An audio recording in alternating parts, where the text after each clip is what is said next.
Let's have a conversation. And this is not just going to be about motivation or becoming a better person. This episode is for the people that truly know they could be doing better. They truly know they are capable of more than what they are doing, but they keep holding themselves back. Because the truth is, the only thing doing you is you. Not what has happened in the past, not your anxious thoughts or your self-doubt. It's truly you, your habits, your mindsets, your standards, the things you tolerate. These are the things that would either push you forward or keep you stuck in the same position. So for this episode, I'm going to talk on finally committing to yourself, not halfway, not only when it's convenient or when you feel like, not just when you have the motivation, but fully committing to yourself, to your journey, and to your growth. Because if you don't know what to chase in life, you need to chase yourself. You need to raise your own standards and never settle for a life that you didn't ask for.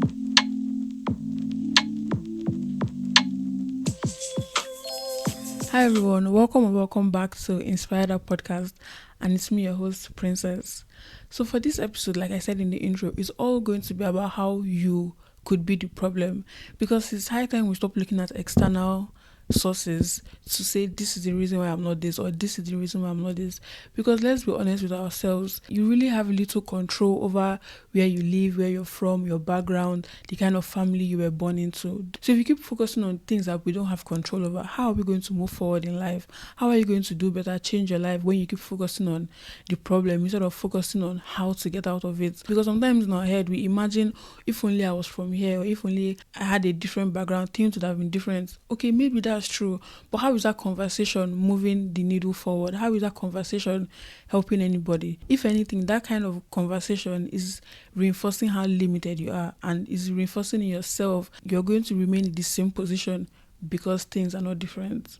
But now I'm going to have a different conversation, a conversation where we recognize our power and take that power and do something with that power. Because truly, I can't change where I'm from. I can't change how I look. I can't change how I sound. But there are things that I can do that would still push me towards growth.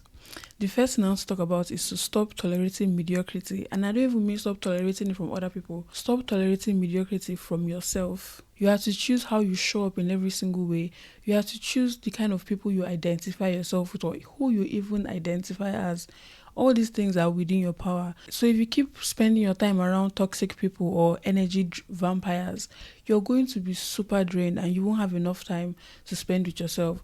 Imagine if the closest people around you are people that shame on others for trying to become a better person or trying to change the trajectory of their life or trying to break free from self-doubt and anxiety. But these people always speak self-doubt over you. They always speak anxious things over you. They always try to limit you with their words and they try to project their own limitations on you. How would you feel? You don't want to find out what energy vampires can do to your potential.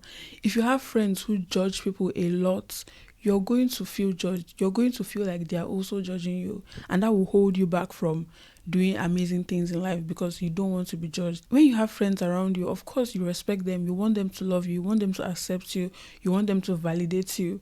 But if you keep these people around, you start to live for them and not for yourself. If you keep people that are misaligned with your future, with your goals and with your values, you start to bend your own self to fit into their taste. And I saw a quote somewhere that was like, don't ever feel sad for leaving a place when it's not good enough for your growth, because the right place and the right people would match your growth and it will help you move forward. For example, if you're learning a new skill and someone is always in your ear talking about how you were so lazy before, talking about how you always said you would never do this, talking about how you always like to spend your weekends doing XYZ and now you don't do that anymore. If they keep on repeating it to you and asking you why have you made this change, really you can choose to tell them about why you've made the change, but you don't have to go through the labor of educating someone on how your growth looks like for you. I would recommend cutting them off because those people are not invested in your future. Those people are not even happy that you have made these changes. They just want to remind you of the past and remind you of how you were living your life before. But we don't need that here. The second one, which also jumps up from this point, is to keep your plans private. Because when you start announcing your plans to everybody, you get a dopamine hit that is like, wow, you've already done a good job. When people tell you, wow, this is so good, you already feel good about yourself when you haven't even accomplished anything. And it's good to set plans and it's good to be happy about the plans that you have set. But people clapping for you for setting your goal would never replace putting in the work and actually completing it. So when you announce your plans to get validated from people, putting in the work can now feel like it's second place. So instead of telling people what you are, you need to show them what you are or show them who you are. So just protect your vision, protect what you see until it can speak for itself. Don't just keep blabbing and blabbing about all the things that you want to accomplish, because then again, we don't like to hear this, but people love to project. If they feel it's so impossible for them, they may not even be doing it on purpose, but they could easily say some comments that would make you rethink. They may make you feel like what you're reaching for is so far away. So it's best to just keep it to yourself or just tell trusted people about it. So in the process of setting goals and keeping your plans private, for this to actually work, you have to stop breaking promises to yourself. When you procrastinate and you do the work last minute, you're going to use 50% of your creativity, 50% of your potential, or even less. So imagine if you had done the work at the right time. Imagine how beautiful your work would be if you put in 100% of your energy, 100% of your work.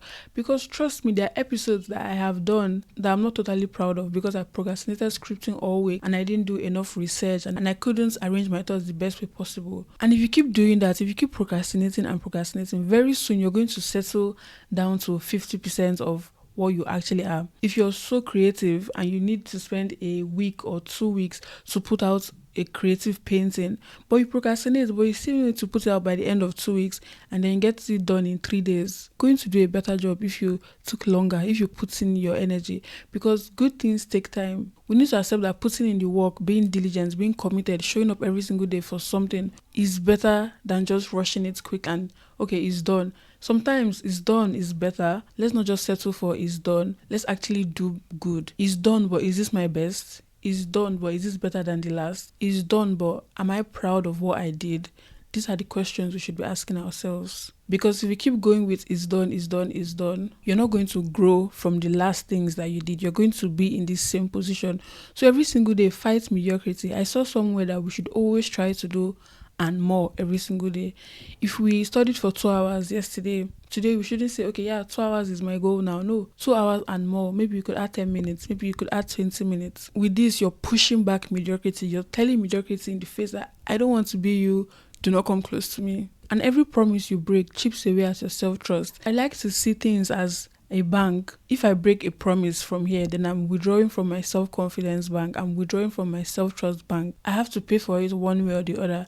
So don't think anytime you procrastinate is free. No, there's a price to pay for procrastination. The next point, I think one point number 4 now, is to avoid a scarcity mindset. The moment you start to feel like something is unattainable for you, trust me, that is definitely going to be unattainable for you. When you start to think other people deserve it more than me, or other people are more qualified, or other people are more fit for the role, that's going to be your reality.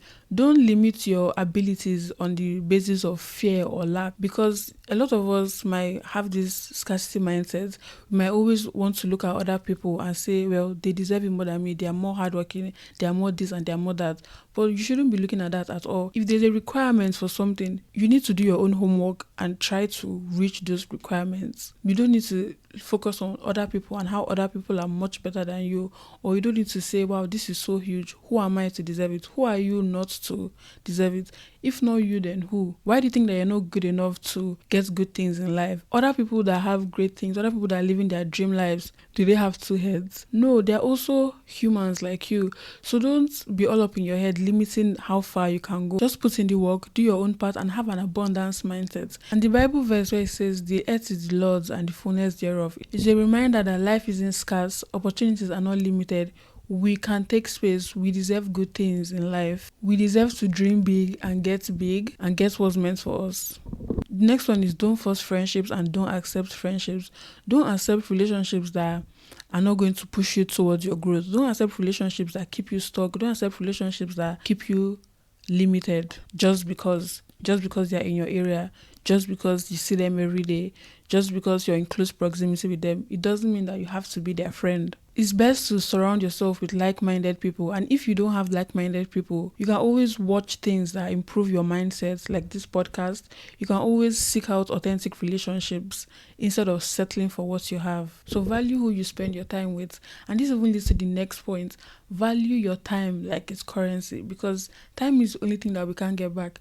All the time you spend on distractions, all the time you spend reinforcing limited mindsets and limited beliefs, this time all adds up and is stealing from your growth, and your progress. Choose to prioritize the things that are for you, not against you. Don't prioritize comfort over growth. Don't prioritize staying in your comfort zone or being distracted by the comfort of your comfort zone. And always say no to things that drain you. Protect your schedule. You know that you need to go to bed early so you can wake up the next day and do a list of things. Don't say yes to something that will come in between that. Last tip is to take full responsibility of your life.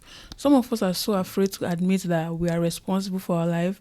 Some of us are so afraid to admit that we have the power to change our life. Some of us are so afraid to admit that our actions determine where we could be in 1 year from now or 2 years from now. So stop blaming your circumstances on luck or where you're from or how you look. Know that you're in the driver's seat of your own life. Own your choices. Make your choices, make your decisions, and know that these decisions would affect how your life would go. And having this mindset will keep you accountable, because remember, the only thing doing you is you. Growth happens by being committed to something over a long period of time. I saw a TikTok where she was explaining how if you pick up sand from one place to another, how many particles of sand would you have to pick to finally get a heap? And I was thinking, you need to go back and forth a lot of times. And that's just reality. If you want to create a heap from little particles of sand, you need to do that every time. You need to do it over and over and over again, because that's when you truly see the heap of sand growing. So you can't just pick 2 particles and be like, wow, where is my heap? You need to go again and again. So these are just tips on how to be fully committed to your journey. Your journey is really yours to walk. You can't blame someone else or you can't blame something else. But you don't have to be alone. You can follow me on TikTok where I share daily tips, and you can subscribe to this podcast, leave a comment. I'll definitely reply, and I'll see you in my next week's episode.